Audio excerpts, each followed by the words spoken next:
Je me sens parfois comme un pieu fiché au bord d'une mer en furie, battu de tous côtés par les vagues.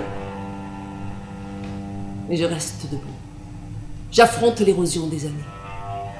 Je veux continuer à vivre pleinement. 16 septembre 1942. Nous étions là, de bonne heure, tout un groupe réuni dans les locaux de la Gestapo, et les événements de nos vies étaient à cet instant précis exactement les mêmes. Ce qui distinguait ces vies entre elles, c'était l'attitude intérieure de chacun. C'est ainsi que je vais écrire, avec autant d'espace autour de peu de mots. L'effrayant, c'est que des systèmes, en se développant, dépassent les hommes et les enserrent dans leurs poignes sataniques, leurs auteurs aussi bien que leurs victimes.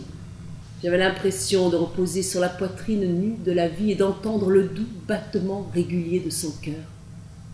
J'ai l'honneur de demander une exemption de travail obligatoire en Allemagne, parce qu'ici même je travaille dur pour la Wehrmacht et suis indispensable.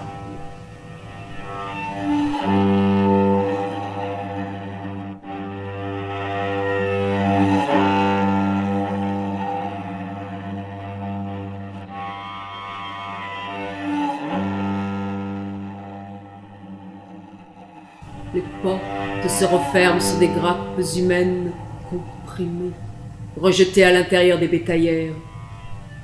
Pour humilier, il faut être deux.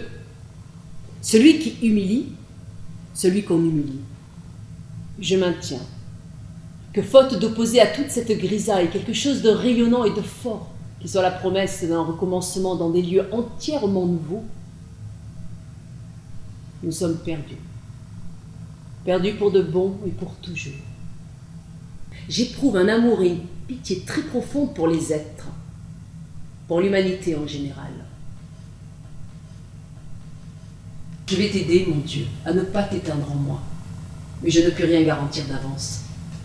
Une chose cependant m'apparaît de plus en plus claire, ce n'est pas toi qui peux nous aider, mais nous qui pouvons t'aider. Et ce faisant, nous nous aidons nous-mêmes. C'est tout ce qu'il est possible de sauver en cette époque et c'est aussi la seule chose qui compte.